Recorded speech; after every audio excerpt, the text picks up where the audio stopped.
All right, let's talk about love. It's probably one of the biggest, most complicated words we have. But today, we're not going to get lost in poetry or romance. Instead, we're going to take that word apart, piece by piece, to find a clearer, more powerful way to understand it. And our guide for this is the absolutely brilliant writer, Bell Hooks. So let's just start with the big one. What is love? I mean, really, we use that word for everything, right? From our partners to our favorite kind of pizza. But if you actually stop and think about it, what do we really mean by it?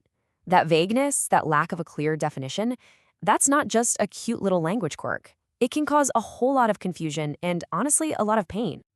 And that's the core of the problem, you know? The word love gets thrown around so much and for so many different things that it just gets watered down. It loses its punch, and it gets stretched so thin that it can be twisted to excuse things that are the total opposite of loving, actions that are actually really, really harmful. So yeah, we need a better framework. Most of the confusion really boils down to this one big question. Is love just a feeling? You know, something that happens to us, that we just fall into like it's a hole in the ground? Or is it an action, something we actively choose to do, something we're actually in control of? Okay, so this is where Bell Hooks comes in with a pretty radical solution. She says to get what love is, we have to completely change how we see it.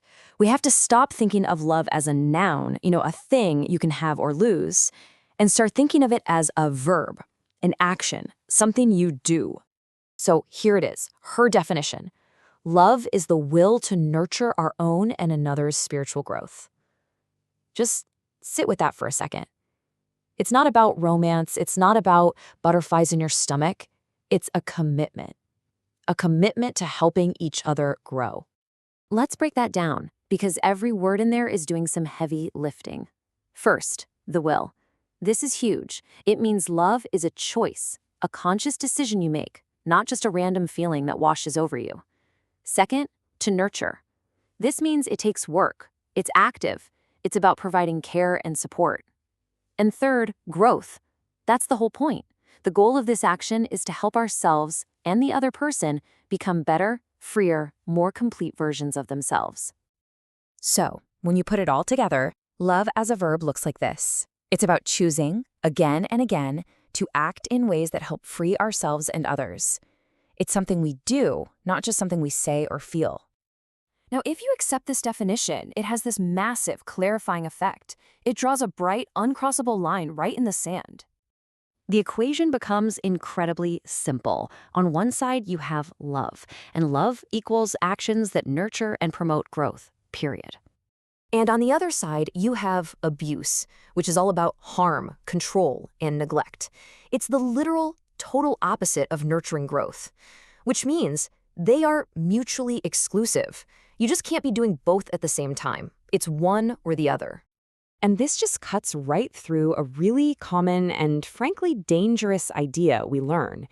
As Hooks points out, many of us are taught to accept bad treatment from people who say they love us. It's this faulty thinking that tricks us into believing that love and abuse can somehow live in the same house. This definition really forces you to ask a tough question. If the entire goal of loving is to nurture someone's spirit, then can an action designed to harm them, to control them, or to make them smaller ever be an act of love?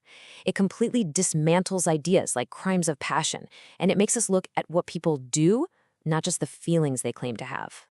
Okay, so if love is a verb, if it's an action, then how do we actually do it? This is where we move from the what to the how. If love is a practice, what does that look like day to day? Like the saying goes, love is as love does. And Bell Hooks gives us the ingredients, the building blocks of this practice. Loving actions are made up of these real, observable things: care, responsibility, respect, commitment, trust, and honesty. You see how these aren't just vague feelings? They are actual, tangible ways we can show up for each other. And here's the ultimate test, the proof in the pudding: accountability. Look, anybody can say the words "I'm sorry," but if the behavior that caused the harm doesn't change, then those words are just hot air. The real practice of love demands accountability, and you can only prove that through changed actions over time. This gives us a really clear way to tell the difference. Think of it like a simple if-then statement.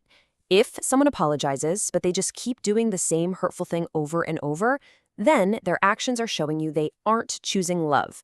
But if their apology is followed by real, sustained changes in how they act, then you are seeing the verb of loving right there in action. So, how do we make this stuff real in our own lives? Well, instead of a vague goal like, let's be more respectful, you can make a clear rule, no yelling or name calling. The practice then becomes something concrete, like agreeing to a 5-minute cool off when things get heated.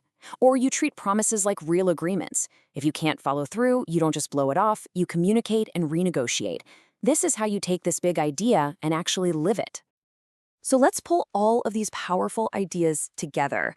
By shifting from a fuzzy feeling to a concrete practice, Bell Hooks gives us a totally new way forward. And we can wrap it all up into one synthesized definition. Here it is. Love is a reliable, chosen practice that nurtures mutual growth and freedom through care, respect, and commitment. And because love is as love does, harm and abuse cannot coexist with it. This isn't something you just memorize for a test. This is a tool. It's a standard you can use to build healthier, more real relationships with everyone in your life, and that includes yourself.